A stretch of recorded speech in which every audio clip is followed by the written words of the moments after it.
தோழர்களே, நம்ம போன வகுப்புல முதலாம் பேரழிவு பத்தியும் அந்த முதலாம் பேரழிவுக்கு பிறகு இந்த நிலத்துல முதல்ல காலடி எடுத்து வச்ச கணுக்காலிகள் பத்தியும் பார்த்தோம். அப்படிதான் இப்ப வரைக்கும் புதைப்படிவ சான்றுகள் நமக்கு சொல்லி இருக்கு. அதுபடி பார்க்குறப்ப கணுக்காலிகளுக்கு அடுத்து பூரான்கள், ஆரம்ப கால பூச்சிகள், தேள்கள், சிலந்திகள்னு வாழ ஆரம்பிச்சிருக்கு. அதுக்கப்புறமா தான் இந்த நீர்நில வாழ்வன, அதுதான் ஆம்பிபியன்ஸ் தோன்ற ஆரம்பிச்சிருக்கு. நீர்நில வாழ்வன அப்படின்னா நீரிலும் நிலத்திலும் வாழ்ற விலங்குகள் அப்படின்னு நமக்கெல்லாம் தெரியும். அது மட்டும் இல்லாம இதுங்களுக்கு முதுகெலும்பு உண்டு. இதெல்லாம் 37 கோடி வருஷங்களுக்கு முன்னாடி தான் தோன்றி இருக்கு. அதுவும் ஒரு பேரழிவுக்கு பின்னாடி தான் தோன்றி இருக்கு. அதனால அதை பத்தி தான் நாம இந்த வகுப்புல விரிவா பார்க்க போறோம். சரி, அப்போ சுமார் 44 கோடி வருஷங்களுக்கு முன்னாடி முதல் பேரழிவு ஓர்டோவிஷியன் காலத்துல நடக்குது. அதுக்கப்புறமா தான் இரண்டாம் பேரழிவு நடக்க ஆரம்பிக்குது. வரலாற்றுல இத பிந்தைய டெவோனியன் பேரழிவு அப்படின்னு சொல்றாங்க. அதாவது முதல் பேரழிவு நடந்து முடிஞ்சு சுமார் 7 கோடி ஆண்டுகள் வரைக்கும் கடல்லையும் சரி நிலத்திலையும் சரி உயிர்கள் செழிச்சு வளர்ந்துச்சு. அதுலயும் குறிப்பா நிலத்துல தாவரங்கள் அசுர வளர்ச்சி அடைஞ்சுக்கிட்டு இருந்துச்சு. அதாவது முதல் பேரழிவோட ஆரம்ப கால கட்டங்கள்ல நிலத்துக்கு வந்த தாவரங்களுக்கு வேர்கள் கிடையாது, இலைகள் கிடையாது, ஏன் நிமிர்ந்து நிற்கிறதுக்கு தண்டு கூட ஒழுங்கா கிடையாது. அதனால அதெல்லாம் ஈரப்பதமான தரை பகுதிகளில் ஒரு பாசி படலம் மாதிரியும் சின்ன சின்ன புற்கள் மாதிரியும் தான் வளர்ந்து இருந்துச்சு. உதாரணமா நாம கூட்சோனியாவை எடுத்துக்கலாம். இதால பெருசா மண்ணை பிளக்கவோ இல்ல பெரிய அளவுல சூழலை மாற்றவோ முடியல. அதுக்கப்புறமா நடந்தது தான் ஒரு அசுர வளர்ச்சி. குறிப்பா நம்ம ஆர்க்கியோப்டெரிஸ் வகைகளை எடுத்துப்போம்.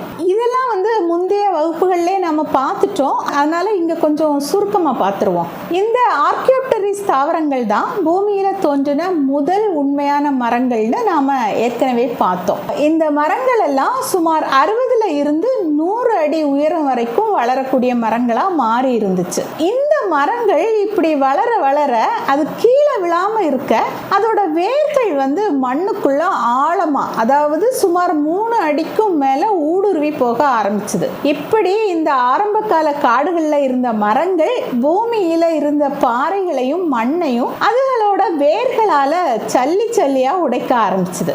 இப்படி வேர்கள் மண்ணை துளைக்க ஆரம்பிச்சதால பல கோடி ஆண்டுகளா மண்ணுக்குள்ளால உறைஞ்சு கிடந்த பாஸ்பரஸ், நைட்ரஜன் மாதிரியான ஊட்டச்சத்துக்கள் எல்லாம் வெளியில வந்துச்சு. இப்படி பார்க்க எல்லாமே நல்லா போயிட்டு இருந்த மாதிரியான ஒரு காலகட்டத்தில் தான் இரண்டாம் பேரழிவு ஆரம்பிச்சது. சுமார் 37.5 முதல் 36 கோடி வருஷங்களுக்கு முன்னாடி இந்த பேரழிவு நடக்க ஆரம்பிக்குது. இது ஒரே நாள்ல இல்ல ஒரே வருஷத்துல நடந்த அழிவு எல்லாம் இல்ல, கிட்டத்தட்ட 2 கோடி வருஷங்களா நீடித்த ஒரு அழிவு. ரொம்ப ரொம்ப மெதுவா நடந்த ஆனா கடுமையான பேரழிவு இது. அப்ப இந்த பேரழிவு நடக்க ஆரம்பிக்கிறதுக்கு கொஞ்ச காலத்துக்கு முன்னாடியே நிலத்துல ஆதிகால பெரணிகள் இருந்துச்சு. அப்புறம் ஆர்க்கியோப்டெரிஸ் மரங்கள் நிறைந்த காடுகள் உருவாக தொடங்கி இருந்துச்சு. அந்த தாவரங்களால நிலத்துல நிழலும் ஈரப்பதமும் இருந்துச்சு. அதை பயன்படுத்தி கடல்ல இருந்த கணுக்காலிகள் கொஞ்சம் கொஞ்சமா நிலத்துக்கு வர ஆரம்பிக்குது. அதை தொடர்ந்து பூரான்கள், ஆரம்ப கால தேள்கள், சிலந்திகள், இறக்கை இல்லாத பூச்சிகள்னு பரிணாம வளர்ச்சி அடைஞ்சு இந்த நிலத்தை ஆக்கிரமிச்சு இருந்துச்சு. அதாவது அதெல்லாம் இந்த நிலத்துல இருந்த ஆதி தாவரங்களை சாப்பிட்டு வாழ பழகி இருந்துச்சு. அது மட்டும் இல்லாம முதுகெலும்பிகளோட நில வருகையும் இந்த காலகட்டத்துல தான் நடந்துச்சு. அதாவது தண்ணீர்ல இருந்த சில மீன்கள் அதுகளோட துடுப்புகளை கால்களா மாத்தி நிலத்துக்கு வர முயற்சி பண்ணிக்கிட்டு இருந்துச்சுங்க. முயற்சி பண்ணிக்கிட்டு இருந்துச்சுங்க அப்படின்னா என்ன அர்த்தம்? நாம நீர்நில வாழ்விகள் சொன்னோம் இல்லையா, அதாவது நீரிலும் வாழும் நிலத்திலையும் வாழும். எடுத்துக்காட்டா இப்போ உள்ள உயிரினமா தவளையை சொல்லலாம். ஆனா தவளை அப்பவே இருந்ததா அப்படின்லாம் இல்லை, இப்போ உள்ள தவளை அந்த காலத்துல கிடையாது. எடுத்துக்காட்டுக்காக மட்டும்தான் நான் சொல்றேன். ஆனா இந்த உயிரின உயிரினங்கள் நீர்நில வாழ்வனவா மாறுறதுக்கு முன்னாடி இருந்த ஒரு இடைநிலை உயிர்களா இருந்துச்சு. எப்போ? இரண்டாம் பேரழிவுக்கு முன்னாடி. ஏன்னா கடல்ல வாழ்ந்த ஒரு மீனால ஒரே நாள்ல ஒரு தவளையாகவோ இல்ல நிலத்துல வாழ்ற விலங்காவோ மாறிட முடியாதுல்ல. அதுக்கு கோடிக்கணக்கான ஆண்டுகள் ஆகும். ரொம்ப ரொம்ப மெதுவான நகர்வாதான் இது இருக்கும். இப்போ இந்த மீனுக்கும் நீர்நில வாழ்வனவுக்கும் நடுவுல அப்படி என்ன வித்தியாசம் இருந்துச்சு? மீன்கள் செவல்கள் மூலமா சுவாசிக்கும். அதுக்கு நீந்துறதுக்கு துடுப்புகள் இருக்கும். உயிர் வாழனாலும் சரி, முட்டை போடனாலும் சரி, அதுக்கு தண்ணி தான் வேணும். தண்ணி மட்டும்தான் வேணும். நிலம் தேவையே கிடையாது. அதே நேரம் நீர்நில வாழ்வன என்ன பண்ணும்? அதுங்க நுரையீரலால சுவாசிக்கும். துடுப்புக்கு பதிலா விரல்களோட கூடிய 4 கால்கள் இருக்கும். அதுங்களால நிலத்துல நடக்க முடியும். அப்ப இந்த ரெண்டுக்கும் நடுவுல இருந்த உயிரினங்களை தான் நாம இடைநிலை உயிர்கள்னு சொல்றோம். அதாவது பாதி மீனோட பண்புகளையும் பாதி நிலத்துல வாழ்ற விலங்குகளோட பண்புகளையும் கொண்ட உயிரினங்கள் தான் இந்த இடைநிலை வடிவங்கள் அல்லது உயிர்கள். இதை அறிவியல்ல நாற்கர உயிரிகள் டெட்ரோபோடோமார்ப்ஸ் அப்படின்னு சொல்லுவாங்க. அதாவது 4 கால்களை இல்லைன்னா கரங்களை கொண்ட உயிரிகள். இந்த நாற்கர உயிரிகளோட பரிணாமம் டெவோனியன் காலத்தோட தொடக்கத்துல, அதாவது சுமார் 41 கோடி வருஷங்களுக்கு முன்னாடியே ஆரம்பிச்சிடுச்சு. ஒரு சாதாரண மீன்ல இருந்து எப்படி இந்த 4 கால் உயிரிகள் தோன்றிச்சு அப்படிங்கிறதே ஒரு சுவாரஸ்யமான விஷயம் இல்லையா? நிலத்துக்கு வரணும்னா முதல்ல வெளியில இருந்து மூச்சு எடுக்கணும். அதனால முதல்ல வாய்ப்பகுதியில மூக்கு துளைகள் வச்சு சுவாசிக்கிற ஒரு பாதையை மாத்திக்கிச்சு. அதுக்கப்புறமா கைகளை ஊன்றி நடக்கிறதுக்கு துடுப்புகளுக்குள்ளால எலும்புகளை உருவாக்கிக்கிச்சு. உடம்ப முதல்ல மாதிரி தட்டையா மாத்த வேண்டிய தேவை வந்துச்சு. கடைசியா நிலத்துல தலையை திருப்பி பார்க்கறதுக்கு கழுத்தை உருவாக்கிக்கிச்சு.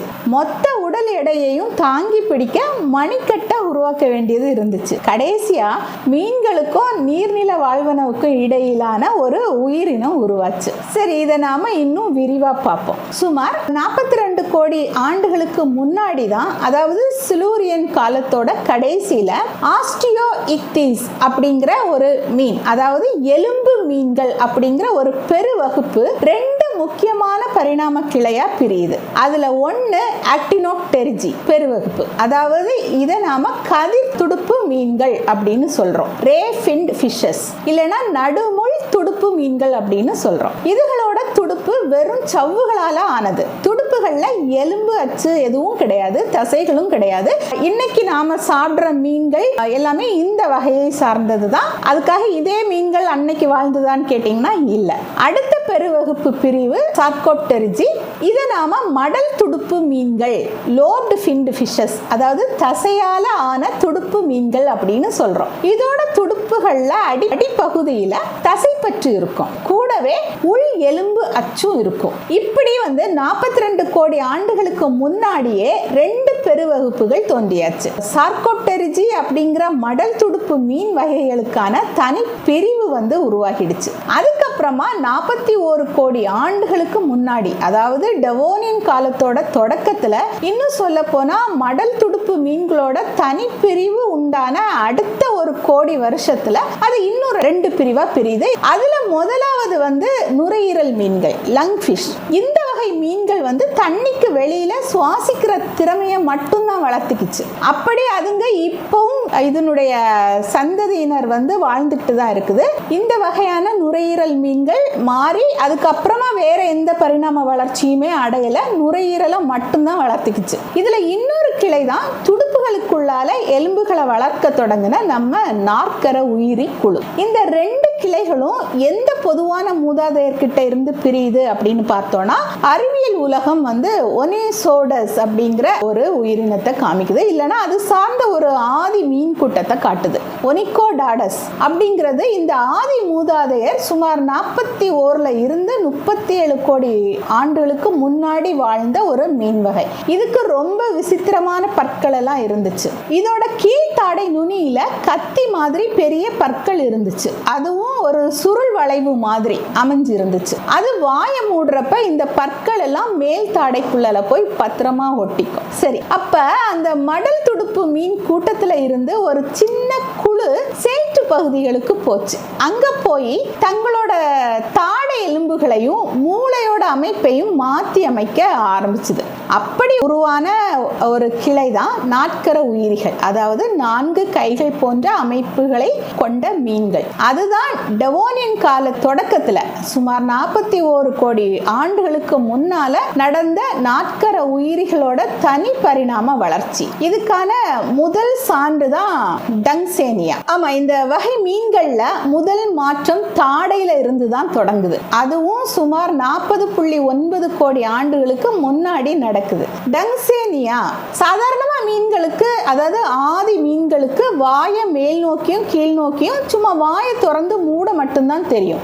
ஆனா டங்சேனியாவுக்கு வாயோட உட்புற எலும்புகளும் தசைகளும் கொஞ்சம் பக்கவாட்டுலயும் அசைற மாதிரி மாறிச்சு. அப்படி பக்கவாட்டு அசைவு இருந்ததால அதுகளால சேற்றில கிடந்த கடினமான ஓடுகள் உள்ள நண்டுகளையோ இல்லைன்னா பூச்சிகளையோ வேகமா கவ்வி பிடிக்க முடிஞ்சது.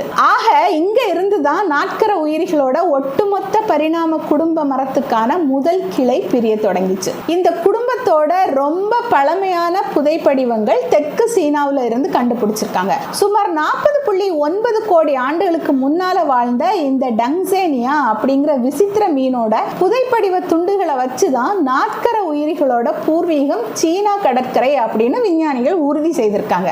அதுக்கப்புறமா சுமார் 39.5 கோடி ஆண்டுகளுக்கு முன்னாடி இன்னொரு வகையான மாற்றம் நடந்துச்சு. அது என்னன்னா, பொதுவா மீன்களுக்கு முகத்துக்கு வெளியில 2 பக்கமும் 2 ஜோடி ஓட்டைகள், அதாவது மூக்கு துளைகள் இருக்கும். இந்த 2 துளைகளுக்கு நடுவுல தோலுக்கு கீழே ஒரு சின்ன நுகர்வு அறை இருக்கும். மீன் முன்னோக்கி நீந்திரப்ப இந்த 2 ஜோடி ஓட்டைகள்ல முன்பக்கத்துல இருக்கிற துளைகள் வழியா தண்ணீர் உள்ள போகும். உள்ள போன தண்ணீர் நுகர்வு அறைக்குள்ளால போய் வாசனை நரம்புகளை கடந்த பிறகு பின்பக்க துளைகள் வழியா வெளியே போயிடும். ஆக அந்த மீன்களுக்கு இந்த ஓட்டைகள் வெறும் வாசனையை நுகர்றதுக்காக மட்டும்தான் இருந்துச்சு. அதை வச்சு அது சுவாசிக்கலாம் செய்யாது. சாதாரணமா இந்த மீன்களுக்கு இந்த நுகர்வு அறை ஒரு மூடின பை மாதிரி இருக்கும். தண்ணி முன்ஜோடி துளைகள் வழியா உள்ள வரும். நுகர்வு அறைக்குள்ள வாசனை நரம்புகளை தொட்டதும் அது அப்படியே பின்பக்க ஜோடி துளை வழியா வெளியே போயிடும். தண்ணி அந்த மீனோட வாய்க்குள்ளையோ இல்ல தொண்டைக்குள்ளையோ போகவே போகாது. ஆனா சில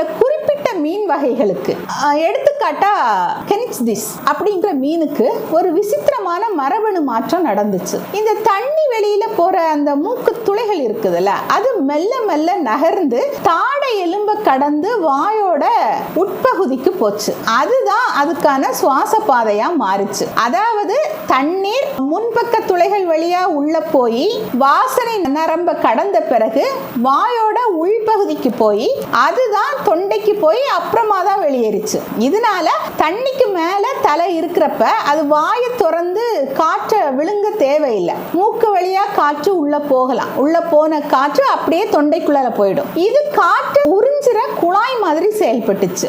ஆக காத்து உள்ள போகக்கூடிய ஆதி சுவாச பாதைக்கான முதல் தொடர்பு இங்கதான் உருவாச்சு. அதுதான் பிற்காலத்துல நுரையீரல் உருவாகிறதுக்கான அஸ்திவாரமா இருந்துச்சு. இந்த கெனிஸ்திஸ் மீன்ல ஏன் இந்த மாற்றம் நடந்துச்சு? ஆழம் இல்லாத நீர்நிலைகள்ல இருக்கிற தாவரங்கள் அழுக தொடங்கிடுச்சு. அங்க அடிக்கிற வெயிலோட தாக்கத்தினாலையும் அங்க தண்ணீர்ல கரைஞ்சி இருந்த ஆக்சிஜன் அளவு திடீர்னு குறைய ஆரம்பிக்குது. அதனால சாதாரண மீன்களால நச்சுத்தன்மை வாய்ந்த ஆக்சிஜன் இல்லாத அந்த தண்ணீர்ல செவுள் மூலமா சுவாசிக்க முடியாம திணற ஆரம்பிச்சுது. அதனால தண்ணீருக்குள்ள மூச்சு திணறின இந்த மீன்கள் தண்ணீரோட மேற்பரப்புக்கு நேரடியா காற்ற தங்களோட வாயால விழுங்க ஆரம்பிச்சுது. இப்ப நம்ம வீட்டுல மீன் தொட்டிகள்ல கூட நம்ம இதை பார்க்கலாம். தண்ணியில ஆக்சிஜன் கலக்க நம்ம ஒரு டியூப் போட்டிருப்போம். கரண்ட் போயிடுச்சுன்னா மீனெல்லாம் ஆக்சிஜன் பத்தாம தண்ணிக்கு மேல மூச்சு எடுக்கும் இல்லையா? அது ரொம்ப ஆபத்தான ஒரு நிலை. அப்படியான ஆபத்தான சூழலை தவிர்க்க தான் இந்த வகை மீன்கள் இந்த ஆதி சுவாச பாதையை உருவாக்கிக்கிச்சு. இதுல கெனிக்திஸ் மீனோட புதைப்படிவத்தை சீனாவில் கண்டுபிடிச்சிருக்காங்க.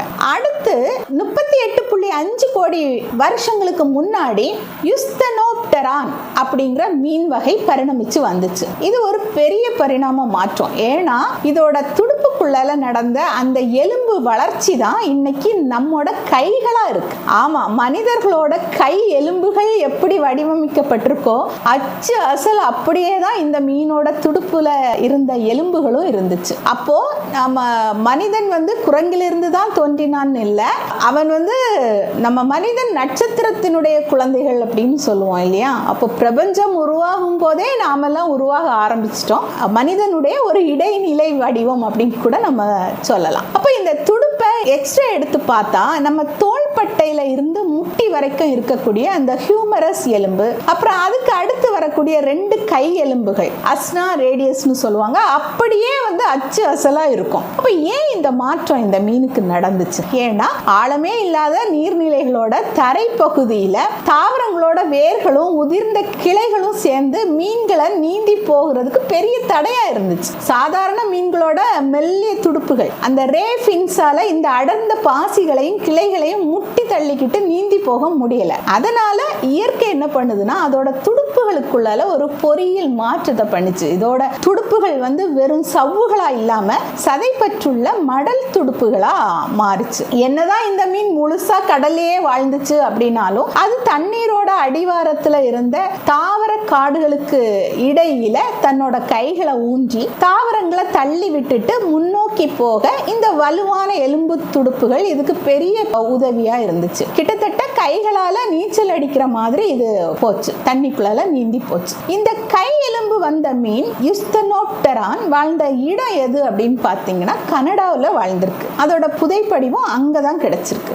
அடுத்து இந்த மீன்கள்ல நடந்தது ஒரு வடிவமைப்பு சார்ந்த மாற்றம். அதாவது மீனோட தோற்றமே மாறின கதை இது. கிட்டத்தட்ட 38 கோடி ஆண்டுகளுக்கு முன்னாடி இந்த மாற்றம் நடந்துச்சு. இதுக்கு நாம ஃபாண்டரிக்ஸ் திஸ் அப்படிங்கிற மீனை எடுத்துப்போம். அது வாழ்ந்தது 38 கோடி ஆண்டுகளுக்கு முன்னாடி. அந்த நேரத்துல சூழல் இன்னும் மோசமாயிருந்துச்சு. ஆழம் இல்லாத நீர்நிலைகள் எல்லாம் வறட்சி காரணமா அங்கங்க வத்த ஆரம்பிச்சது. தண்ணி வெறும் சேரும் சகதியும் கலந்த தட்டையான குட்டைகளா மாறி போச்சு. அங்க மீன்கள் நீந்துறதுக்கே இடமில்லாத அளவு தண்ணீர் மட்டும் சரிஞ்சு போச்சு. அதனாலதான் அந்த தண்ணீரே இல்லாத சேற்று சூழலுக்கு ஏத்த மாதிரி இதோட ஒட்டுமொத்த உடல் அமைப்பும் தலைகீழா மாறி போச்சு. இப்ப மீன்களுக்கு உடல் அமைப்பு உருண்டையாயிருக்கும், அது நீந்துறதுக்கு மட்டும்தான் உதவும். ஆனா சேற்றுல ஊர்ந்து போறதுக்கு முதலே மாதிரி மேல்மட்டமா தட்டையான உடல் தேவைப்பட்டுச்சு. அதனால அந்த மாதிரி உடல் இந்த மீன்களுக்கு உருவாயிச்சு. அப்புறமா பொதுவா மீன்களுக்கு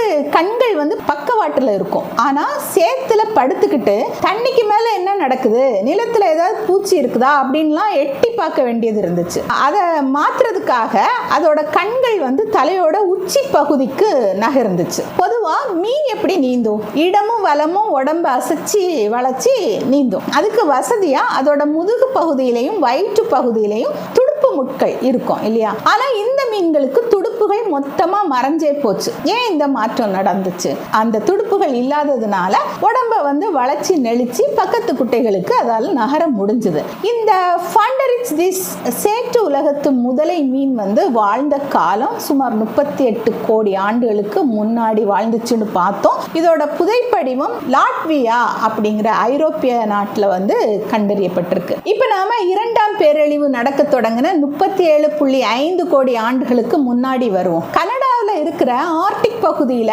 அதாவது துருவ பகுதியில உள்ள எல்ஸ்மியர் தீவுல 2004 வருஷம் ஒரு புதைப்படிவம் கிடைச்சது. அந்த புதைப்படிவத்தை ஆராய்ச்சி செய்து பார்த்தா இதுக்கு முன்னால பார்த்தோம்ல அந்த எல்லா மாற்றங்களையும் சேர்த்து இன்னும் பிரம்மாண்டமான மாற்றங்கள் அடைஞ்ச உயிரினமா அது இருந்துச்சு. விஞ்ஞானிகள் அதுக்கு டிக்டாலிக் அப்படின்னு பேர் வச்சாங்க. அதுக்கு முந்தின 3 கோடி வருஷங்கள்ல, அதாவது கெனிக்ஸ்திஸ் உருவாக்குன சுவாச பாதை, யுஸ்தனோப்டரான் உருவாக்குன கை எலும்புகள், ஃபாண்டரிக்ஸ் உருவாக்குன தட்டையான உடலமைப்பு, இது எல்லாம் ஒன்னா இணைஞ்சு இருந்த ஒரு மாஸ்டர் பீஸ் வடிவம் தான் இந்த டிக்டாலிக். ஆனா இது மட்டுமே டிக்டாலிக் இல்ல. டிக்டாலிக்கு முந்தின மீன் வடிவங்கள் எல்லாத்துலயும் தலை எலும்பும் தோள்பட்டை எலும்பும் இணைந்தே இருக்கும். அதனால மீன்களோட தலையை தனியா திருப்ப முடியாது. திருப்புறதா இருந்தா உடம்பையே மொத்தமா திருப்பி ஆகணும். ஆனா இந்த டிக்டாலிக்கு இந்த எலும்பு இணைப்பு, அதுதான் இந்த பூட்டு விடுபட்டுடுச்சு. அந்த இணைப்பு விடுபட்ட இடத்துல தசை நார்கள் உருவாச்சு. அதனால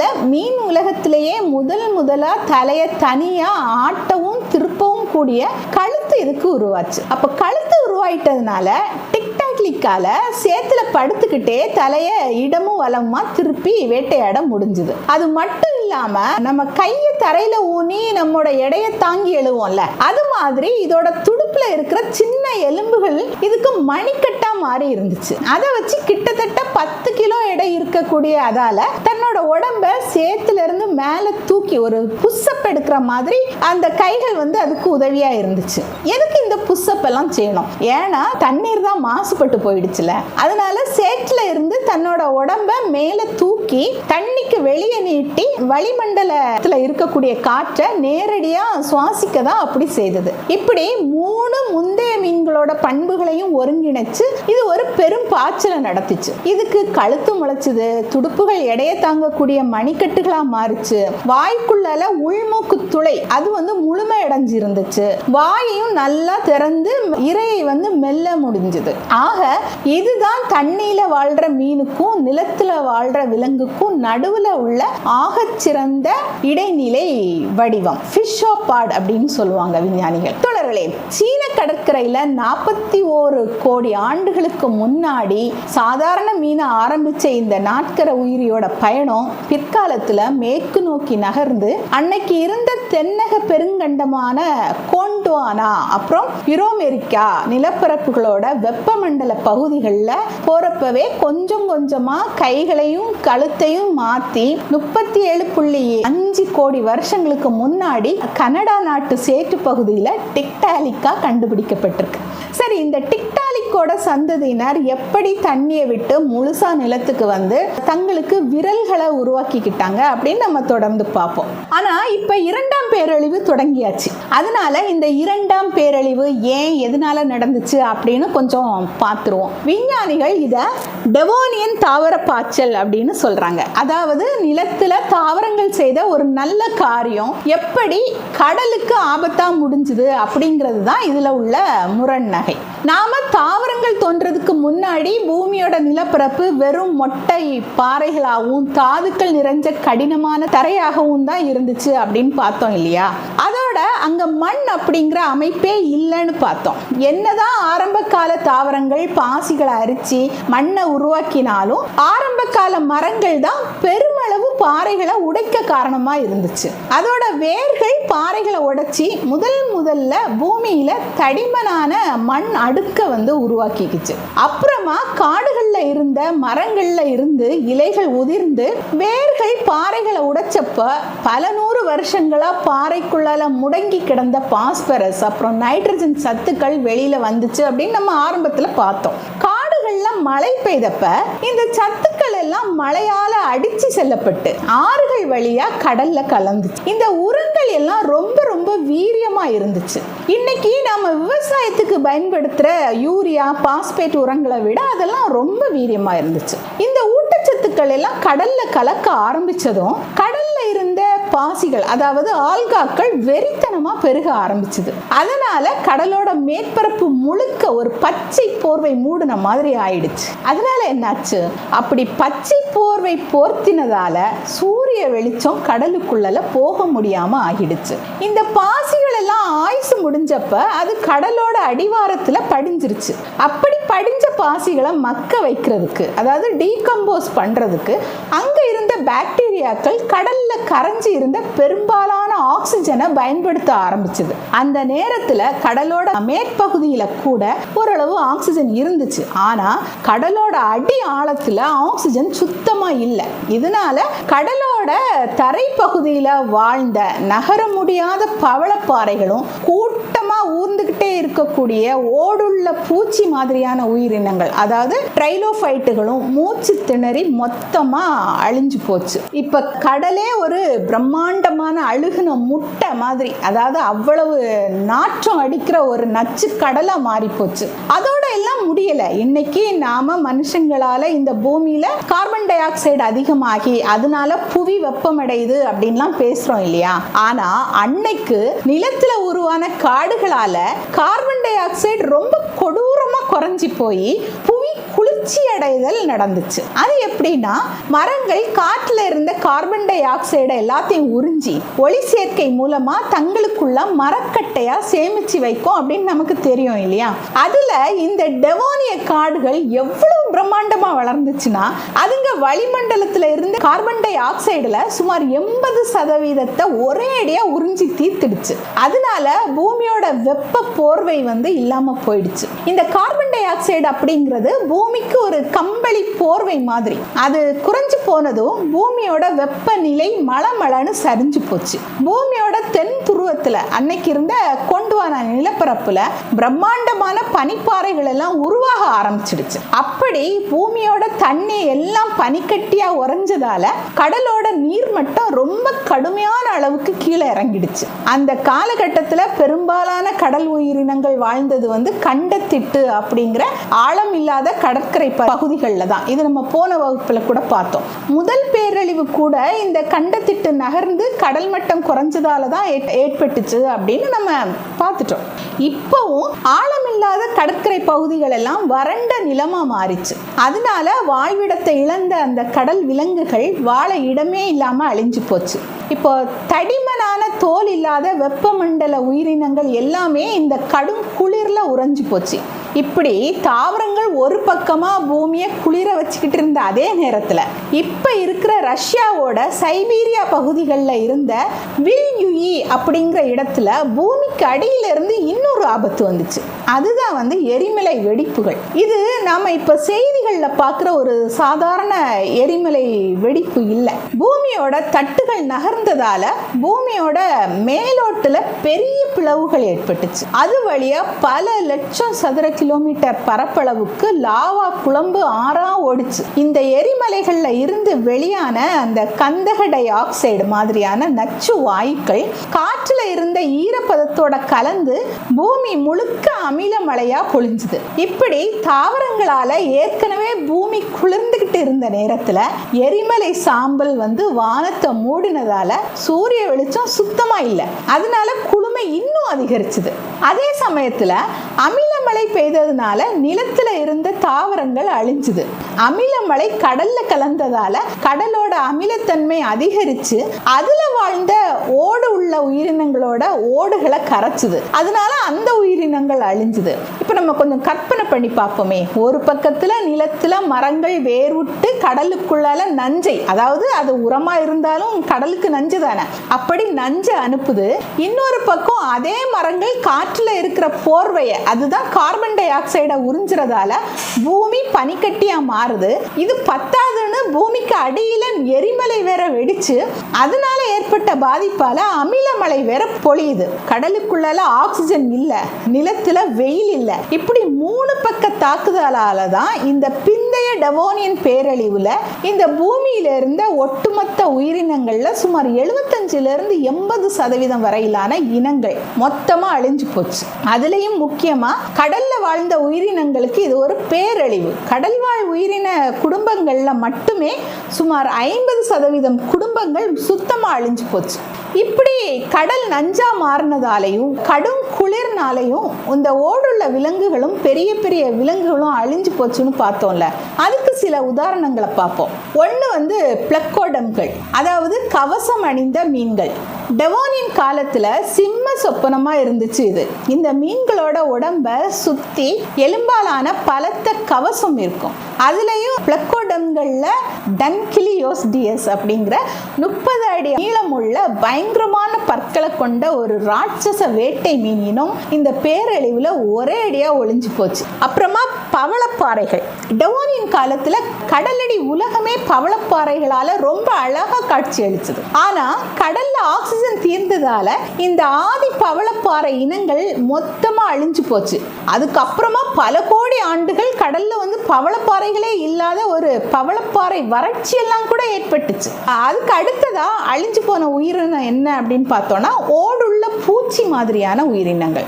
அதாவது கடலோட தரையில கூட்டமா ஊர்ந்துகிட்டே இருந்த ட்ரைலோஃபைட்டுகள். கேம்பிரியன் காலத்துல இருந்தே கடலோட தரைப்பகுதியை ஆக்கிரமிச்சு இருந்த இந்த கணுக்காலிகளோட பெரும்பாலான இனங்கள் இதுல அழிஞ்சு போச்சு. ஒரு சில இனங்கள் மட்டும்தான் தப்பி பிழைச்சது.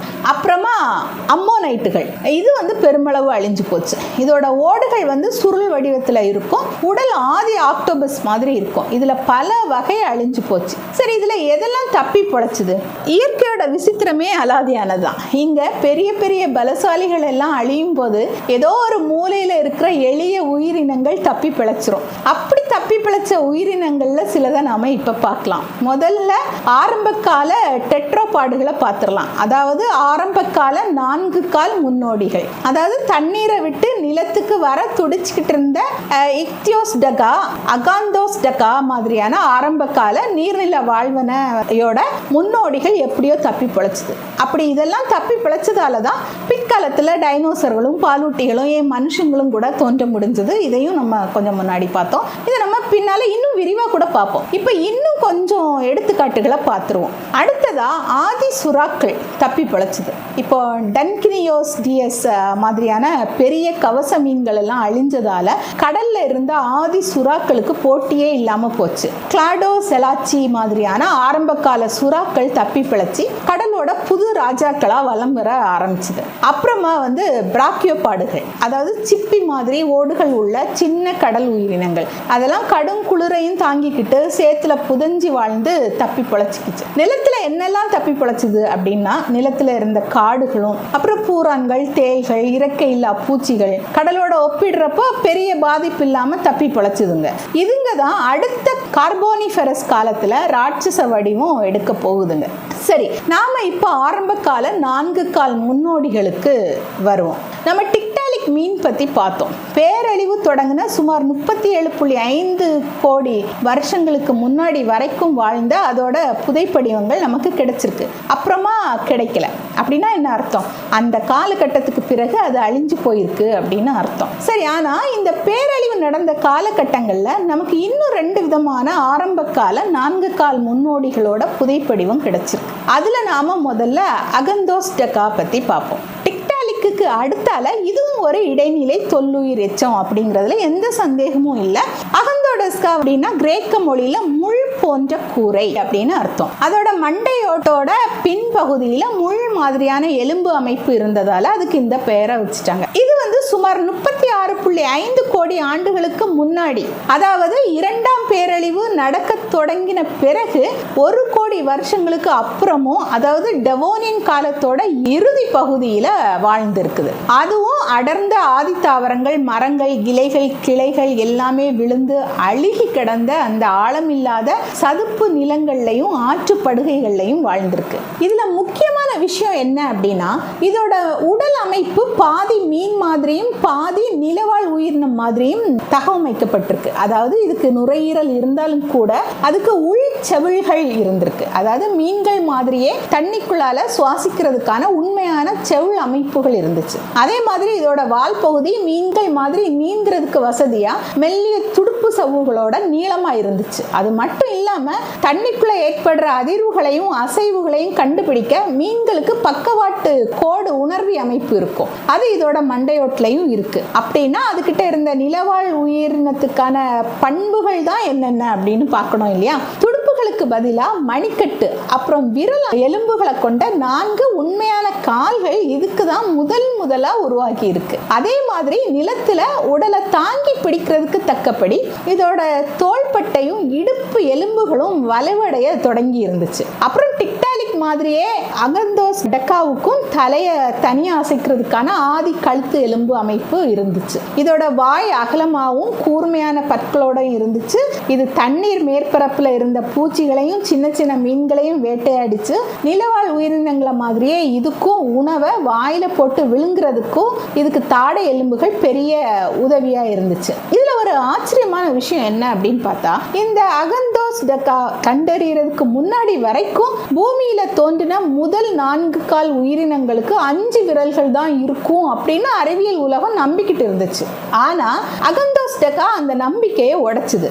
இதுக்கு ஒவ்வொரு கால்லையும் 8 விரல்கள் இருந்துச்சு.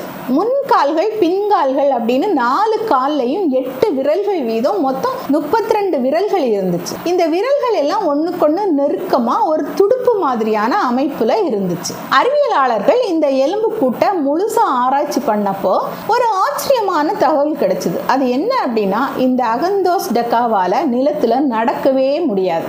ஏன்னா இதோட விலா எலும்புகள் ரொம்ப குறுகினதா இருந்துச்சு. நிலத்துக்கு வந்தா புவியீர்ப்பு விசையால இதோட உடல் எடையை தாங்க முடியாம உள்ளுக்குள்ள உள்ளுறுப்புகள் கண்டிப்பா நசுங்கி போயிடும். இதோட மணிக்கட்டு எலும்புகளும் இதோட உடம்பு எடையை தாங்கி மேல தூக்குறதுக்கு அளவு வளைஞ்சி கொடுக்கக்கூடிய தன்மையிலையும் இல்லை. அப்ப இதை கண்டுபிடிக்கிறதுக்கு முன்னாடி வரைக்கும் என்ன நினைச்சாங்க அப்படின்னா, இந்த மீன்கள் ஏதோ ஒரு காரணத்துக்காக நிலத்துக்கு வந்துச்சு, அப்படி நிலத்துல நடக்க நடக்க அதுக்கு கால்கள் முளைச்சுது அப்படின்னு நம்பிட்டு இருந்தாங்க. ஆனா அகந்தோஸ் டெக்கா என்ன பாடத்தை சொல்லி கொடுத்துச்சு அப்படின்னா, கால்கள் எல்லாம் நிலத்துல நடக்கிறது தொடங்குறதுக்கு முன்னாடியே ஆரம்பிச்சிடுச்சு, அது நிலத்துல நடக்க ஆரம்பிச்சதுக்கு அப்புறம் உருவான உறுப்பு இல்லை அப்படின்னு ஒரு பாடத்தை கத்து கொடுத்துச்சு. அதாவது தண்ணிக்குள்ள நீந்துறதுக்கும் தாவரங்களுக்கு இடையில உடலை நகர்த்திக்கிட்டு போறதுக்கும் முதல்ல இந்த கால்கள் உருவாச்சு அப்படிங்கிற பாடத்தை நமக்கு சொல்லி கொடுத்துச்சு. அகந்தோஸ் டெக்காவுக்கு அடுத்து முக்கியம் பெறுறது இக்தியோஸ் டெக்கா. இதுவும் அகந்தோஸ் டெக்கா வாழ்ந்த அதே டெவோனின் காலத்துல இறுதி பகுதியில 36.5 கோடி முதல் 36 கோடி ஆண்டுகளுக்கு முன்னாடி வாழ்ந்திருக்கு. இதுவும் இன்னொரு முக்கியமான இடைநிலை உயிரினம். அகந்தோஸ் டெக்கா தண்ணிக்குள்ள மட்டும்தான் தன்னோட கால்களை பயன்படுத்திச்சு. ஆனா இக்தியோஸ் டெக்கா தான் பூமியில முதலா நீர்ல இருந்து நிலத்துக்கு காலடி எடுத்து வச்சா முதல் முதுகெலும்பிகளோட ஆதி முன்னோடி அப்படின்னு இப்ப வரைக்கும் நம்பப்படுது. இக்தியோஸ் டெக்கா அப்படின்னா கிரேக்க மொழியில மீன் கூரை அப்படின்னு பொருளாம். எதுக்கு இந்த பெயர்னா, இதோட மண்டை ஓடு மீன் மாதிரியான அமைப்போட இருந்ததால இப்படி ஒரு பெயர் வச்சிருக்காங்க. இது சராசரியா 1.5 மீட்டர், அதாவது சுமார் 5 அடி வரைக்கும் இருந்துச்சு.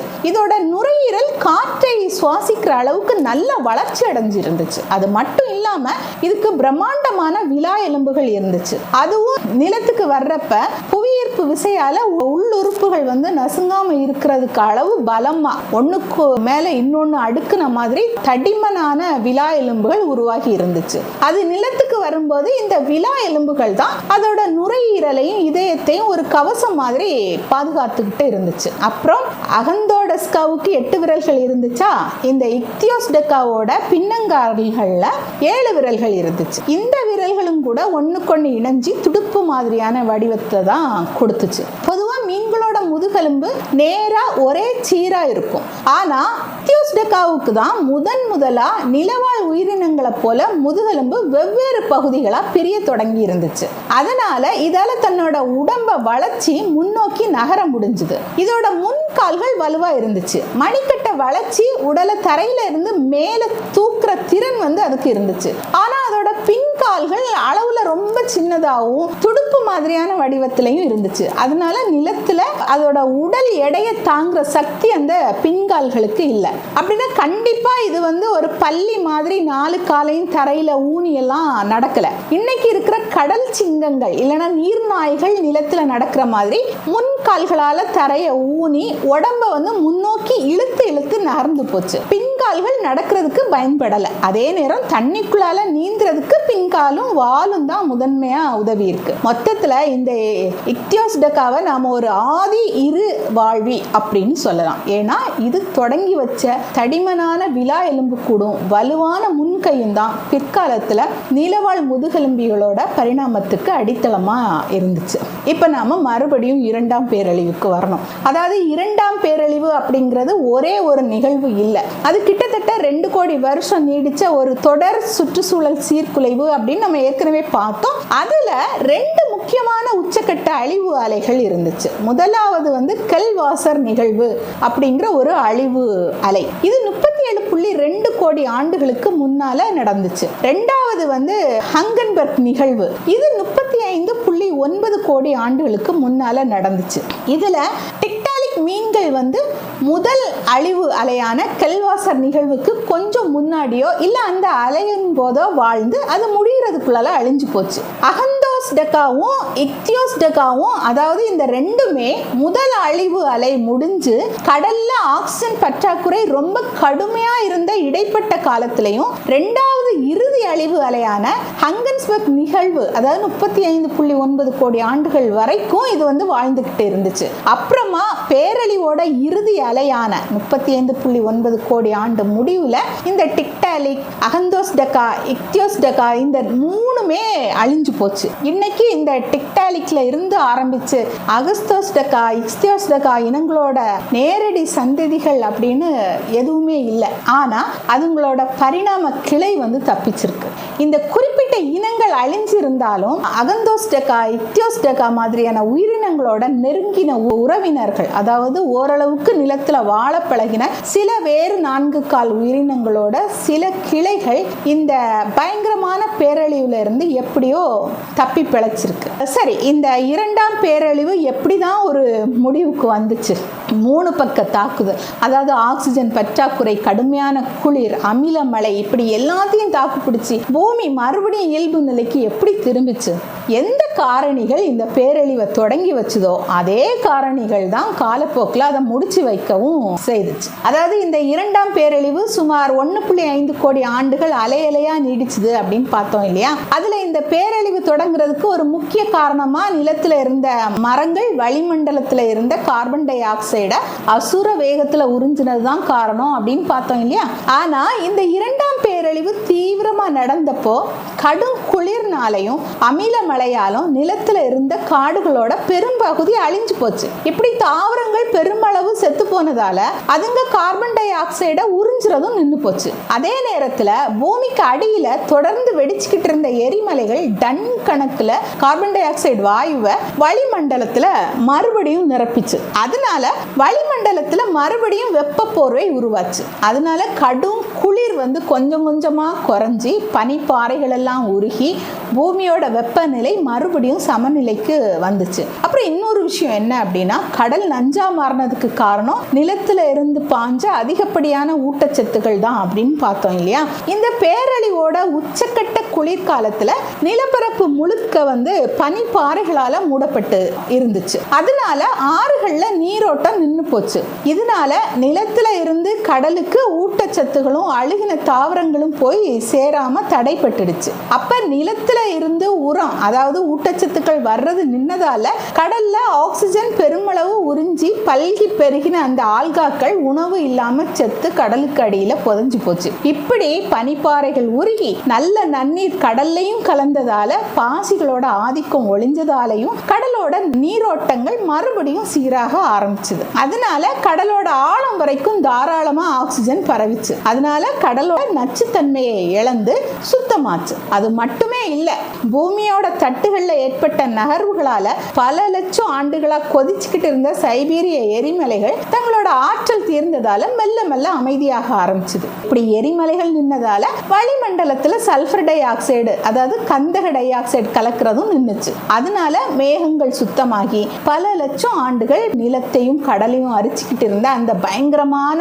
அமில மழை ஒரு வழியா நின்னுச்சு. இந்த பேரழிவோட இறுதி கட்டமா சுமார் 36 கோடி ஆண்டுகளுக்கு முன்னாடி ஹாங்கன்பர்க் நிகழ்வு அப்படிங்கிற ஒரு இறுதிக்கட்ட குளிர்காலம் வந்துட்டு போச்சு. அதோட இந்த 2ஆம் பேரழிவு முழுமையா முடிவுக்கு வந்துச்சு. இந்த விபத்து முடிவுக்கு வந்தப்போ பூமி எப்படி இருந்துச்சு தெரியுமா? கடல்ல இருந்த பெரும்பாலான, அதாவது முந்தைய பலசாலி கவச மீன்கள் சுத்தமா இல்ல, நிலத்துல இருந்த பழைய அடர்ந்த காடுகள் இல்ல, பூமி அப்படியே ஒரு வெற்று ஸ்லேட் மாதிரி காலியா இருந்துச்சு. இப்படி 2வது பேரழிவு முடிஞ்சு அடுத்த காலகட்டமான கார்போனிஃபெரஸ் காலகட்டம் தொடங்கினப்ப பூமியில சுமார் 35.9 முதல் 34.5 கோடி ஆண்டுகள் முன்னாடி வரைக்கும் ஒரு பெரிய இடைவெளி இருந்துச்சு. அதாவது ஒரு விசித்திரமான வறட்சி நிலை இருந்துச்சு. இந்த 1.5 கோடி ஆண்டுகள் கால இடைவெளியில நிலவாழ் உயிரினங்களோட புதைப்படிவங்கள் உலகத்துல எங்கேயுமே கிடைக்கல. இதை விஞ்ஞானிகள் ரோமரின் இடைவெளி, ரோமர்ஸ் கேப் அப்படின்னு சொல்றாங்க. 2வது பேரழிவுல இருந்து தப்பிச்ச சில ஆதி உயிரினங்கள் இந்த கடுமையான சூழல்ல தடுமாறி தங்களை அடுத்த கட்டத்துக்கு தகவமைச்சுக்கிட்டு இருந்த அந்த காலகட்டம் இது. அதுக்கு அப்புறம் தான் 1.5 கோடி வருஷங்கள் அப்புறம் தான் இந்த காலி மைதானத்தில் இருந்து ஒரு பேரழிவுல இருந்து தப்பின சில எளிய நாட்கர உயிரிகள் தங்களோட புதிய நுரையீரலோடும் 5 விரல் கால்களோடும் கரையேறி அடுத்த கார்போனிஃபெரஸ் காலகட்டத்தில் புது உலகத்தை படைக்க ஆரம்பிச்சது. அப்ப இப்படியான சூழல்ல தான் நமக்கு முக்கிய சாட்சிகளா 2 உயிரினங்கள் கிடைக்குது. ஒன்று வந்து ஃபீடர் பெஸ். ஏன்னா நான் ஏன் அந்த முக்கியமான சாட்சிகள்னு சொல்றேன்னா, இந்த இடைப்பட்ட காலத்தில் இந்த உயிரினங்கள் எல்லாமே இரண்டாம் பேரழிவில் அழிஞ்சு போன அந்த காலகட்டத்துக்கு அப்புறம் என்ன நடந்துச்சுன்னே விஞ்ஞானிகளுக்கு எதுவுமே தெரியல. எங்க இருந்து இந்த உயிரினங்கள் நிலத்துக்கு வந்துச்சு அப்படிங்கிற ஒரு மிகப்பெரிய கேள்வி இருந்துகிட்டே இருந்தது. ஏன்னா கிட்டத்தட்ட 1.5 கோடி ஆண்டுகளுக்கு எந்த உயிரினங்களையுமே காணல நிலத்துல. அப்போ அவங்களுக்கு ஒரு முக்கிய சாட்சியா அமைஞ்சது 2 உயிரினங்கள். ஒன்று வந்து ஃபீடர் பெஸ், இன்னொன்று வந்து வாட்சீரியா. முதல்ல நம்ம வந்து ஃபீடர் பெஸ்ஸை பார்த்துருவோம். ஏன்னா இதுதான் நிலத்துக்கு வந்த உண்மையான முன்னோடி. இது எப்போ வாழ்ந்துச்சு அப்படின்னா சுமார் 34.8 முதல் 34.4 கோடி ஆண்டுகளுக்கு முன்னால, அதாவது கார்போனிஃபெரஸ் காலத்தோட தொடக்கத்தில் இன்னைக்கு இருக்கிற ஸ்காட்லாந்து பகுதியில் இந்த ஃபீடர் பெஸ் வந்து வாழ்ந்துச்சு. இது பார்க்கறதுக்கு ஒரு பெரிய சாலமண்டர் மாதிரி இருந்தாலுமே கூட இதோட உடல் அமைப்புல நிகழ்ந்து இருந்த மாற்றம் வந்து பரிணாம வரலாற்றில் ரொம்ப பெரிய முக்கியத்துவம் வாய்ந்தது. இப்போ அகந்தோஸ்டெகா, எக்தியோஸ்டெகா மாதிரியான முன்னோடிகளோட கால்கள் மீன்களோட துடுப்புகளை நினைவூட்டுற மாதிரி பக்கவாட்டில் தான் விரிஞ்சு இருந்துச்சு. அதுவும் இக்தியோஸ்டெகாவால் நிலத்தில் உடலை இழுத்துக்கிட்டு தான் நகர முடிஞ்சுது. ஆனால் ஃபீடர் பெஸ் தான் முதலா தன்னோட கால்களை உடலுக்கு கீழே அமைச்சு இருந்துச்சு. அதனால உடலை தரையில இருந்து உயர்த்தி முன்னோக்கி கால்களை எடுத்து வச்சு உண்மையான நடை போட முடிஞ்சுது. இதோட மணிக்கட்டும் கணுக்கால் எலும்புகளும் ரொம்ப வலிமையா இருந்துச்சு. அதனால அந்த கால்கள் வெறுமனே தண்ணிக்குள்ள நீந்துறதுக்கு மட்டுமே பயன்படாம நிலத்துல அதோட எடையை தாங்கிறதுக்காகவும் வடிவமைக்கப்பட்டு இருந்துச்சு. அதனாலதான் ஃபீடர் பெஸ்ஸால ஆறுகளோட கரைகள்லையும் சதுப்பு நிலங்களோட கரைகள்லையும் சுதந்திரமா நடமாட முடிஞ்சது. பரிணாம வரலாற்றுல இதோட இன்னொரு முக்கியத்துவம் அதோட விரல் அமைப்பு தான். ஏன்னா இதுக்கு முந்தின உயிரினங்களுக்கு 7 இல்ல 8 விரல்கள் இருந்துச்சுன்னு பார்த்தோம் இல்லையா. ஆனா ஃபீடர் பெஸ்ல முதன்முறையா 5 விரல்கள் கொண்ட அமைப்பு நிலை பெற தொடங்கிச்சு. மனிதன் உட்பட இன்னைக்கு இருக்கிற பெரும்பாலான நிலவாழ் முதுகெலும்பி உயிரினங்களோட கை கால் அமைப்புகளுக்கான அடித்தளம் இங்க இருந்து தான் ஆரம்பிச்சது. அதே மாதிரி சுவாச அமைப்புல கூட இதுல நல்ல முன்னேற்றம் இருந்துச்சு. இதுக்கு நீர்ல வாழ்ற உயிரினங்களுக்கு இருக்கக்கூடிய செவில்கள் பெரும்பாலும் மறைஞ்சு போச்சு. அதனால நுரையீரல் மூலமா சுவாசிக்கிற திறன் ரொம்ப வந்து மேம்பட்டு இருந்துச்சு. இதோட மண்டையோட்டு அமைப்பு நிலத்துல உருவாகிற ஒலிகளையும் உணரக்கூடிய ஆரம்ப கால செவிப்புலன் அமைப்பு உருவாகி இருந்ததையும் அது வந்து காட்டுது. அதனால ஃபீடர் பெஸ் அப்படிங்கிறது வெறும் ஒரு புது உயிரினம் மட்டும் இல்ல, மீன் மாதிரியான 4 கால் உயிரினத்துக்கும் உண்மையான நிலவாழ் முதுகெலும்பிக்கும் இடையில இருக்கிற முக்கியமான பாலம் அப்படின்னு சொல்லலாம். அடுத்ததா நம்ம வந்து வாட்சீரியாவை பார்க்கலாம். இதுதான் கார்போனிஃபெரஸ் காலகட்டத்தில் முதன்மை வேட்டையாடியா இருந்துச்சு. ஃபீடர் பெஸ் வாழ்ந்த அதே காலகட்டத்தில் தான் இதுவும் வாழ்ந்துச்சு. அதுவும் இன்னைக்கு இருக்கிற அமெரிக்காவோட அயோவா பகுதியில தான் இது வாழ்ந்துச்சு. வாட்சீரியா சுமார் 1 இருந்து 1.2 மீட்டர் நீளம் கொண்ட ஒரு சக்தி வாய்ந்த வேட்டையாடியா இருந்துச்சு. இதோட உடலமைப்பு ஃபீடர் பெஸ்ஸை விட ரொம்ப வலிமையா இருந்துச்சு. குறிப்பா இதோட தோள்பட்டை எலும்புகளும் இடுப்பு எலும்புகளும் ரொம்ப திடமா இருந்துச்சு. அதனால நிலத்துல அதோட உடலை தாங்கி நடக்க முடிஞ்சுது. இதோட மண்டையோடு ரொம்ப ஆழமாவும் குறுகலாவும் இருந்துச்சு. தாடைகள்ல பெரிய கூர்மையான பற்கள் இருந்துச்சு. இந்த பற்களை வச்சுதான் சின்ன சின்ன இருவாழ்விகள், மீன்கள், நிலத்துல வாழ்ந்த ஆரம்ப கால முதுகெலும்பு இல்லாத உயிரினங்களை இதெல்லாம் வேட்டையாட உதவியா இருந்துச்சு.